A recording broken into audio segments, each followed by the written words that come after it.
Alright guys, gonna be covering something else today. If you have not checked it out already, there is a proficiency and a rapport guide that I created a while ago actually on the channel. You can check it out on the Tower of God playlist. And the reason why I'm bringing that up is because the next thing we're going to talk about is exclusive weapons, how to go about leveling them up, how to get them, where to find the currency, and why it's becoming one of the most sought after things in the game to boost your account.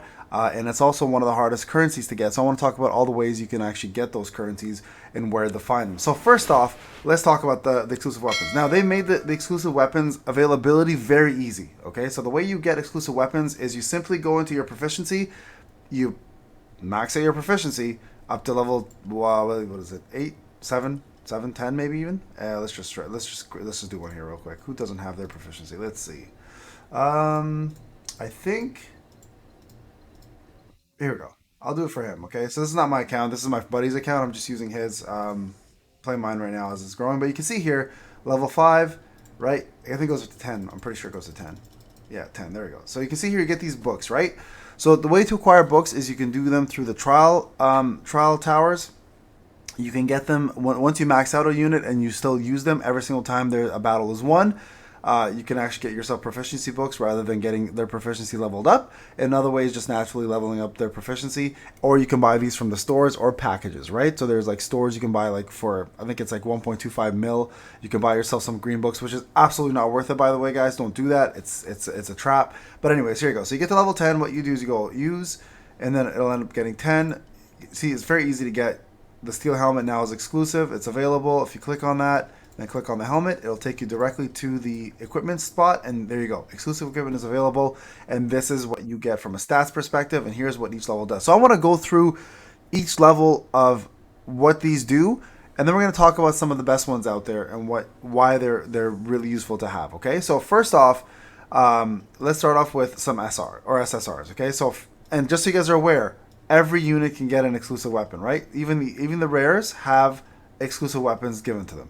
So don't judge a character until you get their exclusive weapon, because it does change a lot of the way they function and how good they can be based on the exclusive weapon and how far you push that weapon. Okay, so just don't shy from going into rares and SRs and actually reading some of them, because some of these will be worth it, and I'll probably do a future video on that as well. But I know a lot of people's focus right now is simply focusing on SSRs and SSR pluses, right? So that's what we're going to do. We're going to look at those ones. So first off, let's start off with the most popular SSR in the game, and that's going to be hats. So two things I want to point out real quick. The currency to level is going to be different as you hit the different tiers, okay? So level 1 requires you to have 0. So just get the first one and you're set. So level 1 will just require 0, okay? Once you hit the level 10, we can see here I'm plus 6, right? So this is where you see the level here, plus 6. It'll become level 2. And you can see here at level 2, the effect is different. So first off, the first effect is hats recovers 5% of his max HP for every target attacked with the lowest flying sword and highest flying sword activates. Okay, so more HP recovery, making him more durable, making him more sustainable, right? Level 2, though, it goes a little different. The attack coefficients of Hat's basic attacks increase by additional 25% when highest and lowest flying swords activate. So now he has an attack buff. When you get to level 3, highest and lowest flying swords is enhanced, blocking projectile attacks without. So now you block ranged attacks against him, which is great because he's always in the fold, right? So range attacks like to hit him. So level 3 becomes almost imperative for survivability. And then the last one here, which makes him even do way more damage because of the swiftness. Hat's swiftness increased by 20 for 10 seconds when highest flying sword effect of the highest and lowest flying sword activates.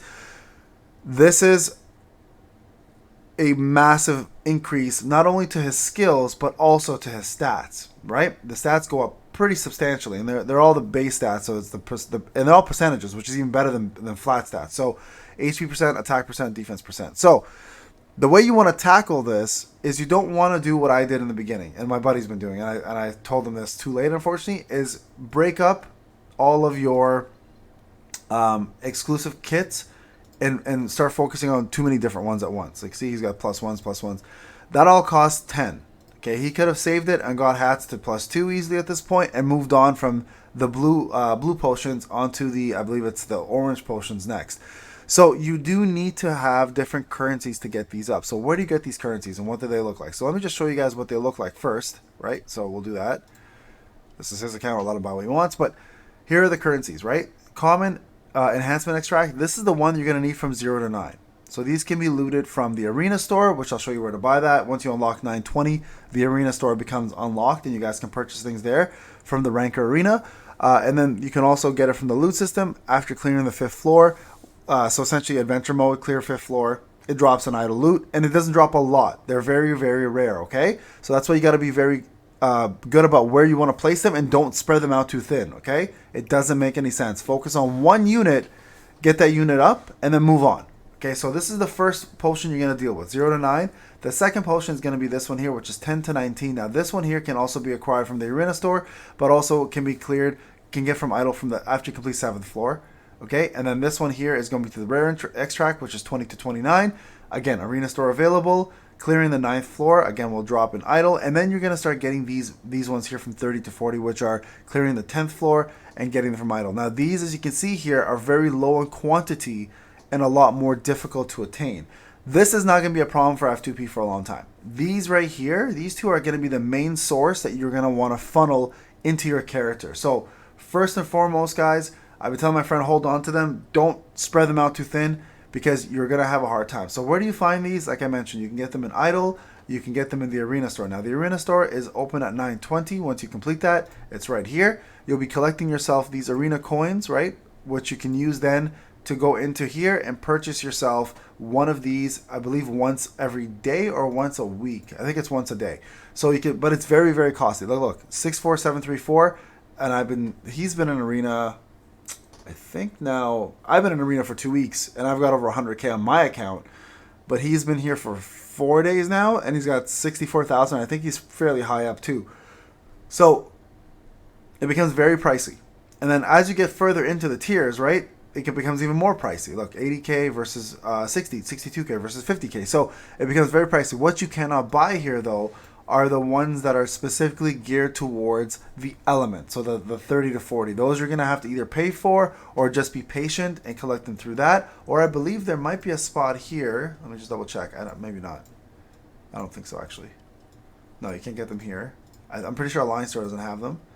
And I don't think... Oh, there you go. You can buy 3,000 gems is a lot, guys. So do not spend it here. Don't be a whale. And don't be a dumb whale even. If you are going to whale, don't be a dumb whale. Don't do this. This is crazy. This is a whole multi for one level of your exclusive weapon. So these are the places you can get it. Of course, dailies, like I mentioned, if you go... Not daily, sorry. Your idols. If you go to loot, you can see here, once in a while you'll get a pop once it decides to load. There it is right there. There's one kicking around, right? You can go ahead and claim it if not. Quick loot also will drop some. So that's going to be your main source. Now, let's talk about which ones are worth having. So hats for sure is going to be one that you want to focus on because your main DPS, that's where you want to gear all of your exclusive weapon upgrades for, is your main DPS, because DPS is king in this game and that's what you want to do. Wangnan Jia is also another one that's really, really good. It actually increases the amount his bombs do. Increases so like you see here, the attack coefficiency 10%, the attack coefficiency 10%. Yellow element allies gain swiftness by 10 for 10 seconds when he lands an antimatter bomb, and then yellow allies gain swiftness for additional. So he becomes a much better buffer. So like characters like that are really, really important. Bomb is actually not a bad one for a support to start as well if you're going to do SRs. If you look at, sorry, let me go back to equipment. So he recovers energy when he does Black March Ignition, increases defense by 10%, increases all allies attack by 10%, and all allies energy recovery by 100. So becomes more of an energy battery and as well a pretty tanky support. So very, very good to have as well too. And then you have like people like I'm just doing a few of these real quick, okay, just so you guys have an understanding of who's not bad. Actually, I can't even do his yet because I can't see it, but I know Shibutsu's pretty good for that as well too. Like Kunagero here, Aguero's really good too as well. I have him on my other account, that's why I know this. Rachel's also a really good exclusive weapon. She's incredible for her. And this is where he put a lot of his focus because he kept leveling her to max and then was like, oh, I want to get her up. And then I told him, like, focus on hats first. But if you look here, Hawaiian's critical hit rate increases by 10% when an ally attacks a weak point enemy. She creates a barrier equal to 300% of attack for 2 seconds every time a weak point enemy takes a critical hit. The duration of her Horian's level 2 barrier becomes 4 seconds, and then she becomes immune to Jolt whenever her barrier activates. So I don't think it's as good as someone like Cat. So I said, this is a lot to focus on, and the problem is you can't reset it either, right? So once you use it, that's it. It's done. Like, you have to pretty much stop and then start from scratch again with somebody else. So I would honestly, guys, like, Hats would be priority. Wagnon will be second, I'd say. Bomb will be third. Actually, Endorsey would be fourth. I think Endorsey is really good for hers. Rachel and Kun could be 5 and 6. She can actually be fourth even before Endorsey. Maybe Endorsey 5 and 6 here. And then from there, it's up to you where you want to go. Like, everyone else is fair game, but those are the main ones. For SSR pluses, Evans is incredible because Hunger does quite a bit of utility, and it adds more utility to it. So he increases additional healing based on his attack when Hunger activates. He also does an additional 100% there of his attack, and then restores energy as well. And then he grants debuff immunity to all allies for 4 seconds when Hunger activates. If you guys don't know what Hunger is, it's this skill over here, right? His other active. So very important right here to note that the only problem with the last one is every time he removes debuffs here, it gives people additional energy. But if you have debuff immunity, he's not removing debuffs. So this becomes a little less important, I'd say, from 30 to 40. So I'd say up to 30, you could probably stop, maybe even 29, and you'll be fine there, okay? So just so you guys are aware of that. So he's great. Evan Kale's great because you're adding more damage to her. So you can see here, she enhances the Festival of Flames, increases the amount of HP she recovers while doing Death Sentence. Quad Rare Orb, Hellfire's Enhance, allowing Evan Kale to recover more HP. And then Ancient Power activated can also help her gain more HP back when her HP dropped below 40%. So more survivability, more damage. So she's great for that. Datakun is also going to be doing more damage here because she does shock. See, enemies hit by lightning are shocked for 3 seconds. Shock targets take 50% of her damage every few seconds. So there's that. Discharge is enhanced to decrease damage taken from enemies. So you can have a little more survivability as an assassin, which is really good for her because she's immortal already, right? But she does die after that ends. The discharge cooldown is reset when defeating an enemy with the Great Spear of Dawn, and then Mastery Swiftness is increased by 20 when entering the Lightning Pill state with a front row Lightning Pill. So a little faster, a little stronger, a little more survivability. So really good units there. So exclusive equipment, guys. Main thing, focus one unit at a time. Get to 20, move on. Okay? Don't push every unit to 5 or 6. You're wasting a lot of potential on your main DPS. And Hats and your main DPS is Wagnanja, for example, should be your main focus to max out first. Do not go and split it across the board between tanks and supports. It's not worth it. Get your main DPS maxed out so they can push content further and you can kill things a lot faster, okay? All right, guys, Payne, if you have any questions, let me know.